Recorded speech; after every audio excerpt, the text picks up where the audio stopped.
மதுரை மாநகராட்சியில் ஆளுங்கட்சி மண்டல தலைவர்கள் கூண்டோடு ராஜினாமா செய்துள்ள நிலையில் பொதுமக்கள் தெரிவித்த கருத்துக்களை தற்போது நாம் பார்க்கலாம். மதுரை மாநகராட்சி என்று பெயர் பெற்ற தமிழகத்திலே பெயர் பெற்ற மாநகராட்சி 100 வார்டு கொண்ட அந்த மாநகராட்சியிலே இன்றைக்கு மத்தியிலையும் மாநிலத்திலும் கொடுக்கப்பட்ட நிதி, மக்கள் வளர்ச்சிக்காக வழங்கப்பட்ட நிதி 150 கோடி ரூபாயே இன்றைக்கு பெரிய ஊழலாக இன்றைக்கு நடந்து கொண்டிருக்கிறது. அது யார் செய்தார்கள் என்றால், அப்பாவிகள் யாரும் செய்யவில்லை. ஆளுங்கட்சியாக இருக்கக்கூடிய அந்த மாமன்றத்தில் உறுப்பினராக இருக்கக்கூடியவங்களும் மண்டலில் இருக்கக்கூடிய நிர்வாகிகளும் சேர்ந்து மண்டல தலைவர்களும் ஊழல் செய்திருக்கிறார்கள். இது யார் சொன்னார் என்றால் தனிநபர் சொல்லவில்லை, பொதுமக்கள் சொல்லவில்லை. தமிழகத்தில் இருக்கக்கூடிய அந்த கட்சியை சார்ந்த ஆளுங்கட்சியாக இருக்கக்கூடிய தமிழகத்திலே பெயர் பெற்று கொண்டிருக்கக்கூடிய தமிழக முதலமைச்சர் மு.க.ஸ்டாலின் அவர்கள் திடீரென்று அந்த கட்சியை சார்ந்தவர்களை மாமன்ற உறுப்பினர் ராஜினாமா செய்யன்னு சொல்லியிருக்கிறார்கள்.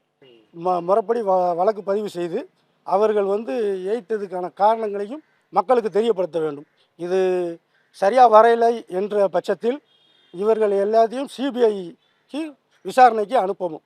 பொதுமக்களுடைய பணங்கள் மதுரை மாநகராட்சியில் 150 கோடி ரூபாய்க்கு மேலே மக்கள் வரிப்பணத்தை மோசடி செய்திருக்கிற அந்த மண்டல தலைவர்களை 5 மண்டல தலைவர்களையும் ஸ்டாலின் அவர்கள் நேரடியாக தலையிட்டு அதில் 5 தலைவர்களை ராஜினாமா செய்ய சொல்லியிருக்கிறார்கள்.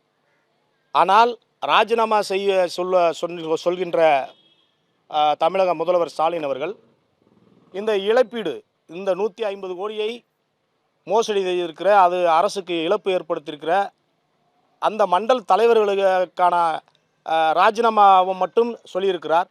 ஆனால் அவர்கள் மீது ஒரு காவல் நிலையங்களிலே புகார் அளித்து அவர்களை எஃப்ஐஆர் பதிவு செய்து விசாரித்து மக்கள் வரிப்பணத்தை மீட்பதற்கு எந்த ஒரு முகாந்திரமும் நம்மளுடைய தமிழக அரசு ஸ்டாலின் அவர்கள் கூறவில்லை. அதை மக்களுக்கு அவர் விளக்க வேண்டும். இந்த 4 மண்டல தலைவர்களை ராஜினாமா பண்ணது மட்டும் போதுமான நடவடிக்கையாக தெரியலை. இன்னும் அந்த மண்டலத்தில் ஏதேனும் தவறுகள் இருக்கா? இதுபோக தமிழகத்தில் எத்தனை மண்டலத்தில் இந்த மாதிரி தவறுகள் நடந்திருக்கு? இந்த மண்டல தலைவர்கள் மேலே என்ன நடவடிக்கை எடுக்க போகிறாங்க? மக்களுக்கு எப்படி ஒரு நம்பிக்கையை கொடுக்க போகிறாங்க அப்படின்றத ஸ்டாலின் ஐயா தான் முடிவு பண்ணணும்.